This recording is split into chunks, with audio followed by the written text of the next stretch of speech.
Assalamualaikum warahmatullahi wabarakatuh.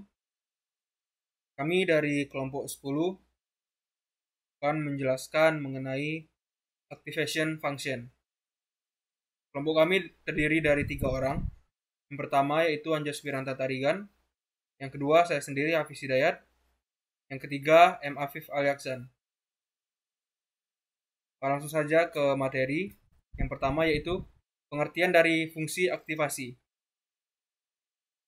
Fungsi aktivasi adalah persamaan matematis yang menentukan keluaran dari jaringan saraf.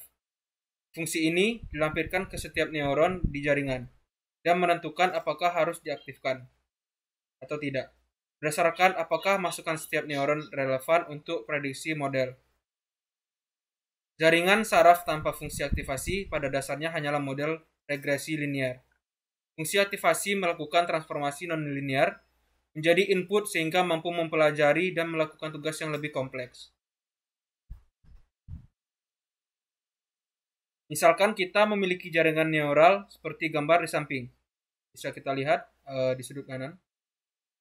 Elemen diagram, lapisan tersembunyi yaitu lapisan 1. Z1 sama dengan W1, X plus B1. A1 sama dengan Z1. Z1 adalah output vektorisasi dari lapisan 1. W1 adalah bobot vektor yang ditugaskan ke neuron dari lapisan tersembunyi, yaitu W1, W2, W3, dan W4. X menjadi fitur input vektorisasi yaitu I1 dan I2. Ya, lanjut, 4 jenis fungsi aktivasi. Pertama, sigmoid. Alasan utama mengapa kami menggunakan fungsi sigmoid adalah karena fungsi itu ada di antara 0 hingga 1. Oleh karena itu, ini terutama digunakan untuk model di mana kita harus memprediksi probabilitas sebagaimana output, karena probabilitas apapun hanya ada antara kisaran 0 dan 1. Sigmoid adalah pilihan yang tepat. Fungsi sigmoid logistik dapat menyebabkan jaringan saraf macet pada saat pelatihan. Oleh karena itu, sebagian besar digunakan di lapisan keluaran dalam kasus klasifikasi binar. Fungsi aktivitas sigmoid sering digunakan untuk memprediksi probabilitas, karena probabilitas itu sendiri berada pada rentan 0-1. Model ini biasanya digunakan untuk memprediksi probabilitas sebagai output, karena probabilitas apapun hanya ada antara kisaran 0 dan 1. Sigmoid adalah pilihan yang tepat. Fungsi sigmoid logistik dapat menyebabkan jaringan saraf macet pada saat pelatihan. Kedua, TAN.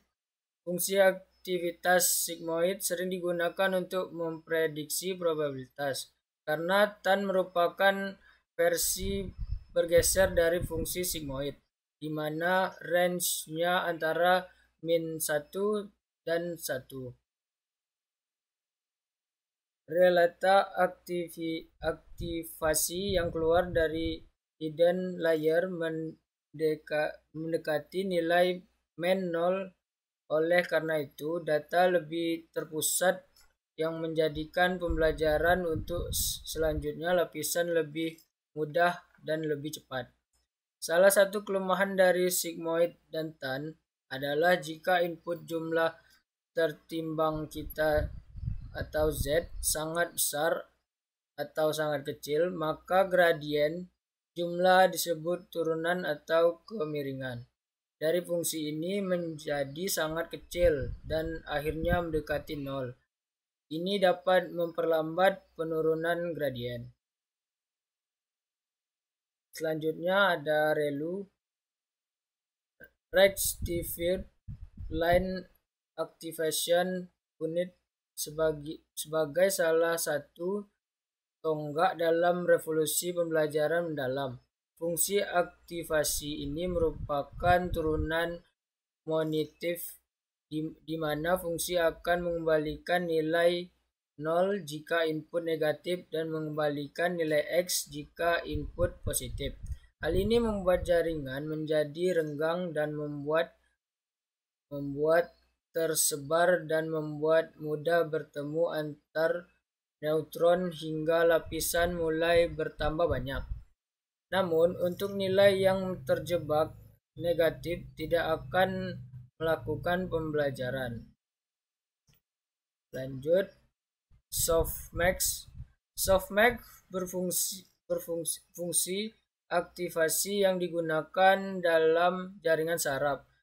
Ketika kita ingin membangun sebuah klasifier multi-kelas yang memecahkan masalah menggunakan sebuah contoh untuk satu kelas, ketika jumlah kelas yang mungkin lebih besar dari 2.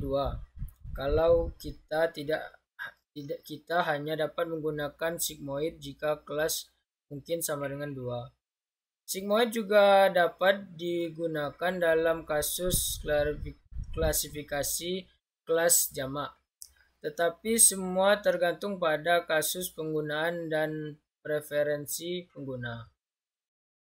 Baik, saya Anjas Wiranta Tarigan, NPM G1A 018031 akan melanjutkan pada poin 5. Apakah fungsi aktivasi harus diterapkan di setiap layer neural network?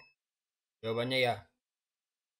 Karena neuron syaraf tiruan menerima sinyal input dari neuron sebelumnya, kemudian melakukan proses perhitungan menggunakan suatu fungsi. Hasilnya kemudian diteruskan ke neuron-neuron yang lain. Proses menghitung jumlah tertimbang dan inputnya, menambah bias, dan kemudian memutuskan apakah harus diaktifkan atau tidak disebut sebagai fungsi aktivasi. Jika fungsi aktivasi ini tidak diterapkan di dalam layar neural networks, maka kita tidak bisa mengetahui batasan nilai dan memutuskan apakah neuron harus diaktifkan atau tidak. Selanjutnya, pada poin ke-6, pada tugas sebelumnya, di bagian coding manakah fungsi aktivasi didefinisikan?